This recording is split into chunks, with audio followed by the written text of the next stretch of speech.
Assalamualaikum students. Today we are going to learn about second question, and second question is about Cripps proposal. So question number 2 is, why did Muslim League reject the Cripps proposal? Answer is given on page number 56, Cripps proposal. तो Cripps proposal को explain करने से पहले मैं आपको थोड़ा सा second world वार का बताऊंगी, क्योंकि ये सेकेंड वर्ल्ड वार से बात स्टार्ट हुई है। सेकेंड वर्ल्ड वार का टाइम पीरियड क्या था? 1939 टू 1945। अच्छा, अब क्या था कि ये जो सेकेंड वर्ल्ड वार हुई थी, ये इसमें जापान जो था वो उसकी कह लो कि पावर जो थी वो ज़्यादा थी, और वो सब कॉन्टिनेंट में हमला करना आ रहा था, ठीक है। और बर्मा के रास्ते से वो सब कॉन्टिनेंट में अपनी फ़ौज को लेकर काफ़ी हद तक एंटर हो चुका था। तो ये उन दिनों की बात है जब ब्रिटिश जो थी उनको अपनी जो गवर्नमेंट थी वो वीक होती नज़र आ रही थी, क्योंकि उनके अपने, जैसे हमने राउंड टेबल कॉन्फ्रेंसेस देखी थी, फिर इलामा इकबाल का इलाहाबाद एड्रेस था, और फिर उसके बाद ये 14 पॉइंट्स भी हमने देखे, और उससे थोड़ा टाइम पहले जो राउंड टेबल कॉन्फ्रेंसेस हुई थी तो उसमें जो पॉलिटिकल सिचुएशन थी ना उसकी सब कॉन्टिनेंट की, वो एकदम चेंज हो गई थी। तो ऐसी सिचुएशन में आप सिंपल वर्ड में ये कह सकते हो कि उस टाइम ब्रिटिश जो थे ना, उनको अपना होल्ड सब कॉन्टिनेंट से कम होता हुआ नज़र आ रहा था, ठीक है। उनको ऐसा लग रहा था कि अब यहाँ से हम जो है हम चले जाएंगे या जापान की हुकूमत आ जाएगी, ठीक है। अब ऐसी सिचुएशन में उन्होंने, क्योंकि जो वहाँ के रहने वाले इंडियंस जो थे, हिंदू और मुस्लिम, वो उस टाइम दोनों ब्रिटिश गवर्नमेंट के अगेंस्ट थे, ठीक है। अपने अपने जो उनकी डिमांड थी वो कंप्लीट उनसे फुलफिल करवाना चाहते थे, ठीक है। अब क्रिप्स प्रपोजल क्या था, ये थोड़ी सी उसकी मैंने आपको उसकी बैकग्राउंड थोड़ा सा बताया है। अच्छा, during the second world war the position of British was weak and was alarmed at the successive victories of Japan. अभी ये बात मैंने आपको बताई कि ब्रिटिश किस पोजीशन में थे, कि उनको नज़र आ रहा था कि अब उनकी पोजीशन जो है वो सब कॉन्टिनेंट में वीक हो गई है और जापान जो है वो विक्ट्री ले जाएगा। In these circumstances, British government sent a mission to India in 1942 under Sir Stafford Cripps in order to achieve Hindu-Muslim consensus on some constitutional arrangements. अब क्या था कि ब्रिटिश गवर्नमेंट जो थी उन्होंने इसको क्रिप्स प्रपोजल को क्रिप्स मिशन भी बोलते हैं। तो 1942 में जो था ब्रिटिश गवर्नमेंट ने एक एग्रीमेंट तैयार किया, ठीक है।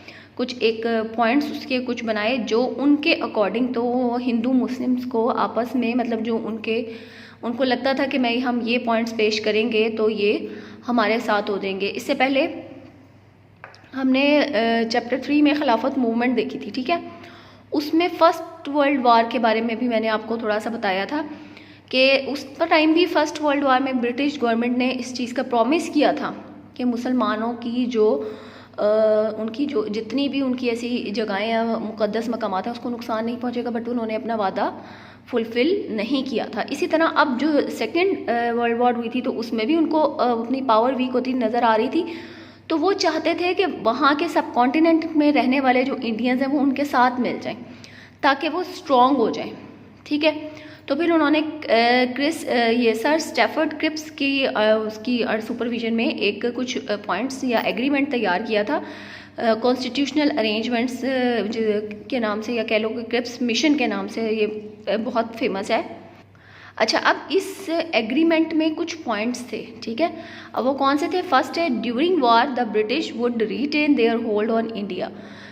क्या था कि ड्यूरिंग वार ब्रिटिश जो है उनको वो अपना इंडिया में जो उनका जो होल्ड है ना वो बरकरार रहेगा, ठीक है।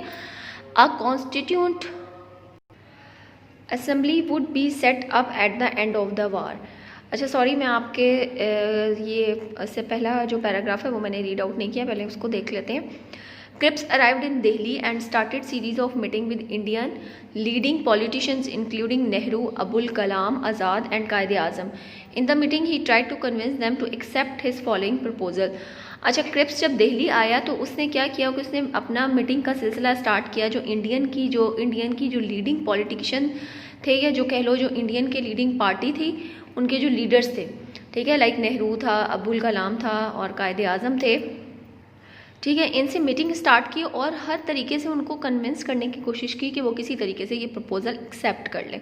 अब वो प्रपोज़ल क्या था कि जो पहला पॉइंट उसमें ये था कि ब्रिटिश जो थी वो अपना जो उनका जो होल्ड है वो इंडिया में उसका कायम रहेगा। सेकेंडली, जब ये वर्ल्ड वॉर ख़त्म हो जाएगी यानी eight the end of the war एक कॉन्स्टिट्यूशन असेंबली बनाई जाएगी। ठीक है, अब आगे उसको फर्दर एक्सप्लेन किया है, there would be a federal type of constitution in which provinces and states would be included, कि एक ऐसा वो कहते हैं एक फेडरल टाइप कॉन्स्टिट्यूशन बनाया जाएगा जिसमें प्रोविंसेस को और साथ में स्टेट को दोनों को इंक्लूड किया जाएगा। लाइक पहले हमने देखा था कि जो ब्रिटिश थे या जब उनका टाइम पीरियड था तो ऑल इन ऑल जो थे सिर्फ उनकी ही हुकूमत थी। ठीक है, उन्हीं की गवर्नमेंट थी, उन्हीं के रूल्स रेगुलेशन। लेकिन जैसे जैसे टाइम टू टाइम हिंदू और मुस्लिम ने अपनी कह लो कि एफर्ट्स स्टार्ट की, तो उस टाइम उन्होंने जब ये सिचुएशन देखी और दूसरा उन्होंने ये देखा कि सेकेंड वर्ल्ड वॉर में उनकी पोजीशन जो है वो कमज़ोर होती जा रही है, वीक होती जा रही है, तो फिर उन्होंने ये कुछ पॉइंट्स बनाए और उसमें सेकंड पॉइंट उन्होंने ये बताया जो दोनों को वो चाह रहे थे कि किसी पॉइंट पे सेटिस्फाइड हो जाएं और कह लो कि एग्री हो जाएं। उन्होंने कहा कि फेडरल कॉन्स्टिट्यूशन होगा जिसमें प्रोविंसेस और स्टेट दोनों शामिल होंगे। ठीक है, there would be a provision in constitution that provinces may separate themselves after 10 years. In this way the separate provinces may establish their independent federation. फिर उनको ये इख्तियार भी दिया जाएगा, यानी एक कॉन्स्टिट्यूशन पहले उन्होंने उसने बताया बनाया जाएगा जिसमें प्रोविंसेस और स्टेट शामिल किया जाएगा। फिर वो कहते हैं कि इस कॉन्स्टिट्यूशन में प्रोविंसेस को ये राइट दिया जाएगा कि अगर वो 10 साल बाद या कुछ टाइम बाद उनसे सेपरेट होना चाहते हैं तो वो सेपरेट हो जाएं और अगर दोबारा मिलना चाहते हैं तो दोबारा भी मिल जाएं। तो इस तरीके से वो क्या कर सकेंगे, एक सेपरेट प्रोविंसेस जो हैं वो अपनी इंडिपेंडेंट फेडरेशन के साथ इस्टेब्लिश कर सकेंगे। ठीक है, तो क्या था कि वो चाह रहे थे, तो अब ये 3 पॉइंट्स है। ठीक है, पहला क्या था कि वार में ड्यूरिंग वार जो है उनका जो पोजीशन है वो कंटिन्यू रहेगी, और सेकेंडली वो कॉन्स्टिट्यूशन बनाएंगे ऐसा जिसमें फेडरल टाइप होगा जिसमें प्रोविंसेस और स्टेट दोनों मिलके चलेंगे, और अगर प्रोविंस में से कोई भी प्रोविंस जो है वो उनके साथ रहना चाहे तो रहे, और अगर नहीं रहना चाहता तो वो सेपरेट होके आज़ाद भी हो सकता है। ठीक है, अच्छा, इन पॉइंट्स के बाद जो रिएक्शन था कांग्रेस का और मुस्लिम लीग का वो ये था कि दोनों ने रिजेक्ट कर दिया था। क्यों रिजेक्ट किया था? कांग्रेस ने इसलिए रिजेक्ट किया कि उसको लगा कि इस तरीके से जो है वो उनको फील हुआ कि इस तरीके से मुसलमान जो है वो आज़ाद हो जाएंगे और वो अपने प्रोविंसेस को लेके, जहाँ मुसलमान मेजॉरिटी में है, वो अपने प्रोविंसेस को लेके सेपरेट हो जाएंगे और अपनी आज़ाद हुकूमत करेंगे। उनको ऐसा फील हुआ कि इसमें से ना पाकिस्तान जो है बनने का उनको फील हुआ कि चांस, लेकिन मुस्लिम लीग ने इसलिए रिजेक्ट किया कि उनको उसमें कोई भी ऐसा पॉइंट क्लियर नज़र नहीं आया जिससे ये फील हो कि वो इन फ्यूचर एक सेपरेट स्टेट मुसलमानों के लिए कोई बनाएंगे। ठीक है, अच्छा, अब हम इधर बुक से देखते हैं। Both Congress and Muslim League reject the proposal. Congress rejected it due to the right of provinces to form their own union, while Muslim League reject, क्योंकि इसमें वही बात जो मैंने अभी आपको बताई कि इसमें उन्होंने इसलिए रिजेक्ट किया कि प्रोविंसेस को जो था वो राइट मिल जाएगा। ठीक है, तो फिर ये चीज़ उनको गवारा नहीं थी। वही उनकी सोच थी कि जो मुस्लिम मेजॉरिटी वाले जो प्रोविंसेस हैं वो सेपरेट कर हो जाएंगे इस तरह, क्योंकि मुसलमान तो वैसे ही सेपरेट होना चाह रहे हैं। While Muslim League rejected that there was no clear cut proposal for the division of India and establishment of an independent state. उन्होंने मुसलमानों ने इसलिए रिजेक्ट किया कि इधर कोई क्लियर कट ऐसी कोई बात नहीं थी जिससे ये पता चले कि इंडिया को डिवाइड किया जाएगा और इंडिपेंडेंट स्टेट जो है वो उनके लिए इस्टेब्लिश की जाएगी। Thus the mission failed due to the rejection by both the parties and the situation in subcontinent deteriorated. ठीक है, सब कॉन्टिनेंट डिटोरिएटेड जो थी वो दोबारा से उनकी जो ठीक है उनकी जो कंडीशन थी वो मज़ीद जो थी वो ख़राब हो गई थी। ठीक है, अच्छा, ये वर्ड है डिटायोरेटेड, यानी कि जो सिचुएशन थी सब कॉन्टिनेंट की वो और भी ज़्यादा ख़राब हो गई थी। अब इस क्वेश्चन के आंसर में आपने किस तरीके से इसको अटैम्प्ट करना है। क्वेश्चन क्योंकि हमसे सिर्फ उसका पूछा है कि उन्होंने क्यों रिजेक्ट किया, लेकिन हम थोड़ा सा क्रिप्स प्रपोजल को एक्सप्लेन भी करेंगे। तो पहले आपने हेडिंग देनी है क्रिप्स प्रपोजल, और यहाँ से स्टार्ट करेंगे। इसके सेकंड पैराग्राफ से Cripps arrived in Delhi and started series of meeting with Indian leading politician including Nehru.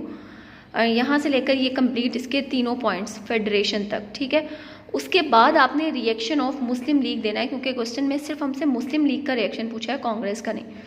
तो रिएक्शन ऑफ मुस्लिम लीग की आप हेडिंग देंगे और यहाँ से स्टार्ट करेंगे इसकी सेकेंड लाइन से, Muslim League rejected that there was no clear cut proposal for the division of India and establishment of an independent state. यहाँ तक तो यह हमारा सेकेंड लॉन्ग क्वेश्चन का आंसर है। Hopefully student you understand it. Take care student, have a great day. अल्लाह हाफिज़।